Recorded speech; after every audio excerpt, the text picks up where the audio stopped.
Hey everyone. So I have been reading this book called Living with Bipolar Disorder. It's by Karen R. Brock, and I'm not all the way through it yet, but so far it's really been interesting.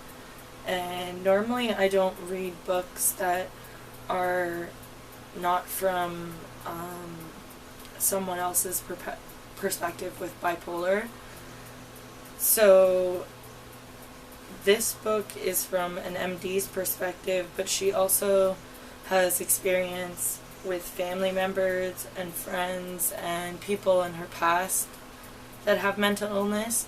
So I find she has a good understanding of what it's like, and she also has stories and first-hand accounts from the people that she's known that are included in the book as well. So you get not only her side, but you get a little bit snips here and there of other people as well.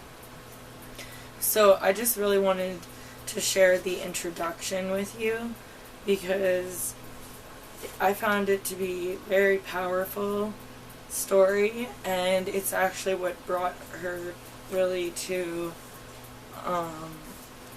knowing more about bipolar in the first place. So I will read this for you. Is there bipolar disease in your family? That simple question, voiced by a concerned and sympathetic psychiatrist, would forever change my life. I had referred a family member, whom I'll call B, for evaluation after a friend kindly but firmly pointed out the unmistakable evidence of bipolar disease, after I described the worrisome symptoms I had been told about and then experienced firsthand during my daily phone calls to B, as we waited an intermittently long 2 weeks for a psychiatric evaluation. B suspected multiple personalities because others had reported wild and outrageous behavior that had apparently occurred during blackout spells. Out-of-control angry outbursts had alienated nearly everyone in B's life, yet a few cared enough to eventually confront B about getting help. It was a combination of the memory lapses and friends insisting help was desperately needed that B moved to contact me. Normally, B was a very controlled and highly functioning individual with strong boundaries, so this new behavior was confusing and very frightening. Since I was the only doctor in our extended family, B hoped I would know what to do and whom to call. What B didn't recognize, and therefore didn't tell me about, were the daily catatonic depressions alternating with the frenzied manic periods.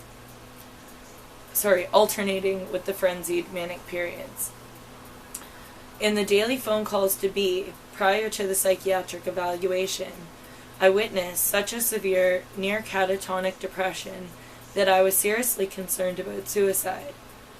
I didn't have all the details at the time about what had happened before B had called for help, but I suspected substance abuse, either for self-medication or as the cause of the blackouts and the severe depression. I decided not to ask because I didn't want to pry, and I knew the psychiatrist would sort this all out in time. I had done what I had asked to do, made the proper referral, and then offered whatever support might be needed. I'm not sure what diagnosis I was expecting, but bipolar disease certainly wasn't anywhere on my radar. To my knowledge, no one in my extended family was bipolar, and we had no crazy ancestral skeletons in our closet, other than a sketchy great-grandmother who had claimed to see ghosts, angels, and other such visions. As a physician who had worked with bipolar patients in the past, I had a good working knowledge of the disease, although I had seen bipolars only at their sickest, when they were hospitalized or on their way to hospitalization. I obviously had no idea what a bipolar might look like before they crashed and burned, as they limped through life dealing with their mood swings as best they could, before diagnosis and treatment. Clearly, I had a lot to learn. Isn't this the way it always is, though? What's right under our nose is often difficult to recognize and accept. I knew this, or that family member was a bit too sensitive or immature, and some were just plain difficult. But I suspect many people can say the same about their families. One family member was a former alcoholic, who eventually stopped drinking and became a successful real estate entrepreneur. This was our family success story, and something we were quite proud of. Excuses or explanations were always made for any apparent behavior, including this family member's alcoholic binge drinking. Don't all families make these small allowances for their personality quirks? This person was the baby of the family, was terribly spoiled, and has always been used to getting her way. Or that person drank because he married the wrong person, and that was his coping mechanism. Another person is stubborn, or moody, or smart, or bubbly, because aunt or uncle or grandma or grandpa or so-and-so was just like that, and the apple doesn't fall far from the tree. Each individual's behavior and personality is interpreted as a part of the family history, but taken out of context, some of these individuals might not seem so normal. When bipolar disease threads itself through your family, it's easy to lose your perspective on what is normal behavior and what is not. Taken on the surface, my family history did not appear to be very impressive, and to say a binge drinking, ghost-seeing, or overly sensitive or immature family member was mentally ill would appear to be a stretch. But the psychiatrist's question woke me up and forced me to see things as they really were, and to stop making excuses. This was a smack your forehead aha moment for me, when all my denial was stripped away, and I could look at my extended family objectively and clinically.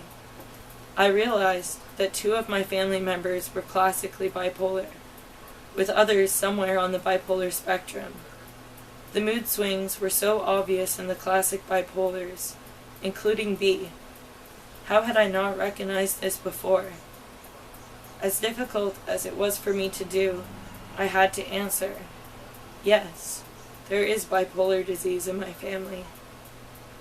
But first, I had more immediate concerns. Was B at risk for suicide? What did I need to do to keep B safe? When could treatment begin? How long would normal life be disrupted? Now that we had a diagnosis, all we needed was a therapeutic plan so we could get to work. Maybe we could turn this thing around quickly and get B back to normal. The sooner we could set the wheels of recovery in motion, the better. The right medication would set things right and restore personality and mood to what it once was. Right? How naive I really was. I truly had no idea how very sick B was. Things hadn't been normal for quite some time, but I hadn't realized how bad they obviously were. Increasing instability had somehow been obscured during our brief visits, although there were signs that I would have paid more attention to, had B not been so much like another family member who I suddenly realized was also bipolar.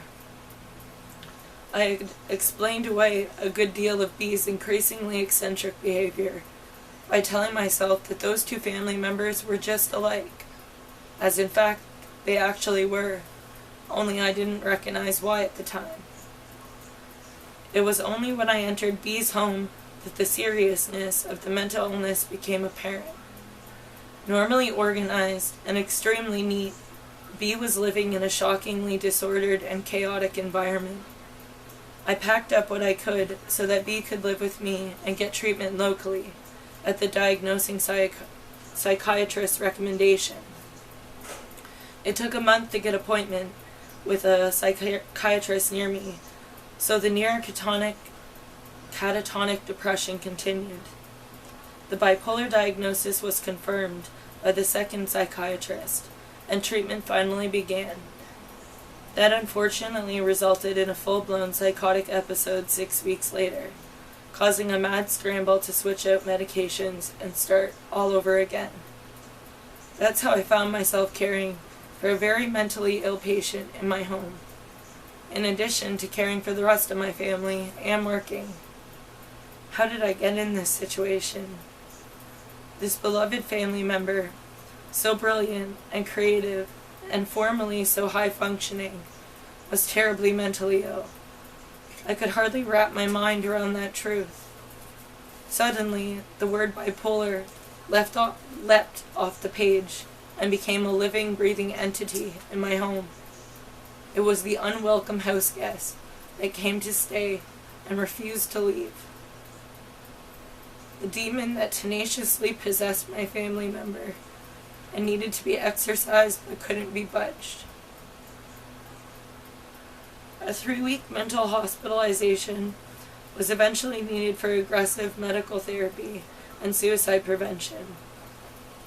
It took nearly a year to get the disease under some semblance of control, and another year for B to become reasonably functional again. Slowly but surely, though, B began to recover. This disease had not come from the outside. It was as much a part of B as B's hair or eye color or height. It had lain dormant in B's genetic code since birth, waiting like a coiled snake to strike. And once it did, things were forever altered. I struggled with the feeling that the real B had been snatched away and replaced by an imposter. I held fast for a time to the belief that once the right medication or the correct dosage was discovered, the real B would finally emerge. But that never happened. Eventually I had to accept that the new B, forever altered, was here to stay.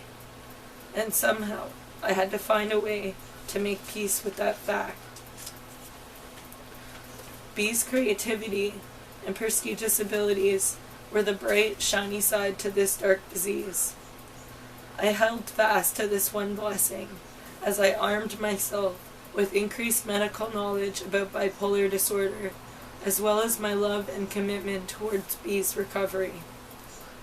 I set out to discover a therapeutic pathway that would, I hope, restore B's mental health without destroying the special gifts that came with the disease.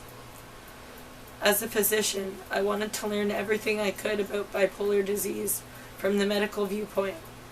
I spent weeks, months, and then years reading anything I could get my hands on, from medical articles and psychiatric textbooks to first-person accounts of bipolar experiences. My family has been open about mental illness in our community because we want the stigma of mental illness to end.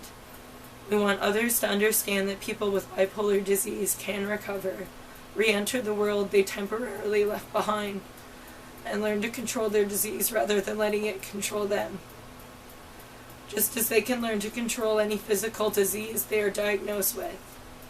Yes, relapses can and do occur, but other diseases have their ups and downs as well. We want others to understand that bipolar disorder is a physical brain disease that presents with emotional symptoms.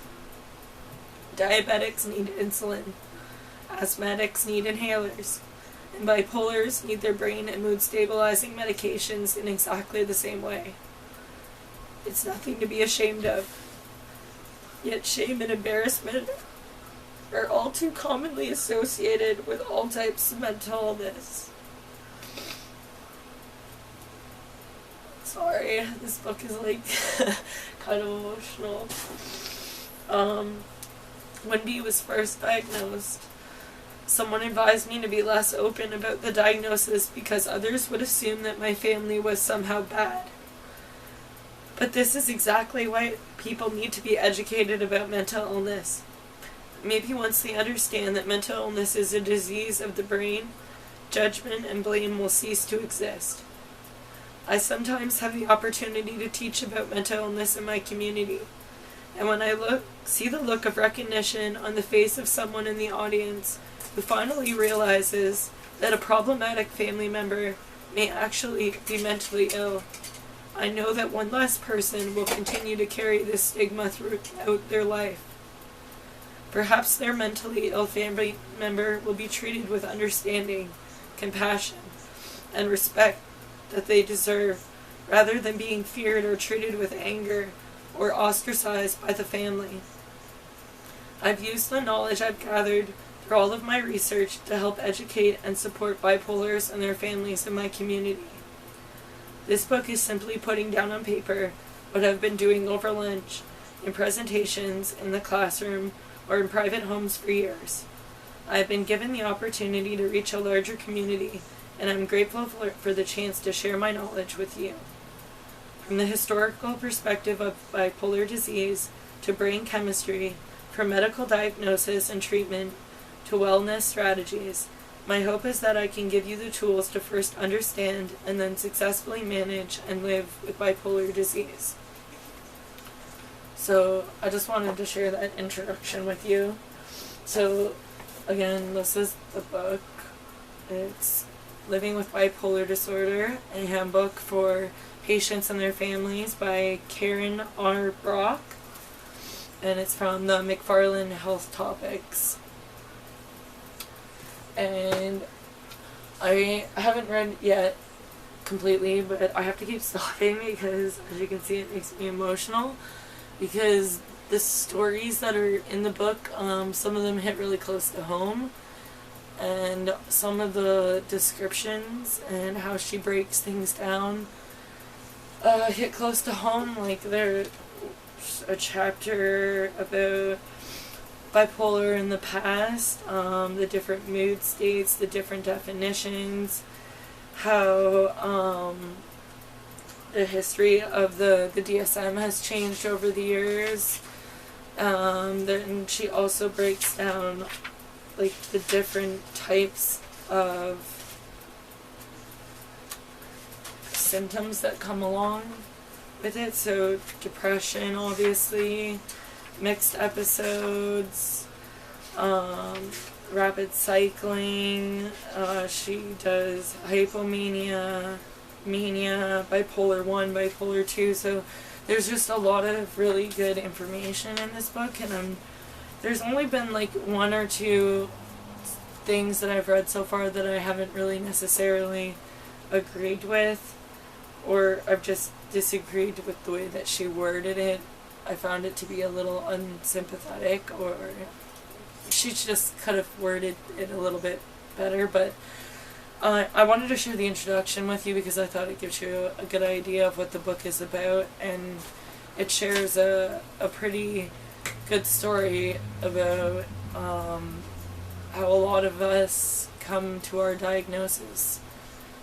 And fortunately for me, I didn't have a psychotic break or like a manic episode or anything really before I got my diagnosis. I was just having a lot of problems with depression, and then the depression turning into agitation, and the agitation turning into anger, and then it was becoming more frequent and more severe to the point it was wearing me out. And I just started getting worried that there was something else going on with me. And I was well aware that my brother was diagnosed as bipolar 2 when we were younger. When he was around, I want to say like 11 or 12. So I've always been aware of mental illness, and bipolar especially, because I had a brother growing up with bipolar too. So when these symptoms came out of me, I immediately went and seen a psychiatrist, was completely honest with him about everything that I had been going through, all of the delusional thoughts that I had been having, all the episodes I had been having, and that's how I came to my diagnosis. But I know that a lot of people aren't that lucky, that there are a lot of people that struggle for years to find the right diagnosis, that they've probably been misdiagnosed multiple times before coming to the right diagnosis, or the more severe form of actually having gone through a majority of your life not knowing that you even have a mental illness, and then having some sort of emotional breakdown or psychotic break or maybe substance-induced psychosis, and then you get your real diagnosis and it's like your whole world is flipped upside down. Some people don't get that diagnosis till they're, in their 50s, and I can't even imagine being 50 and just finding out the reason why I've been struggling my whole life. So I'm happy that I got diagnosed when I was 21. I wish I had been diagnosed maybe when I was younger, or that my parents had looked into it after my brother was diagnosed, because I was always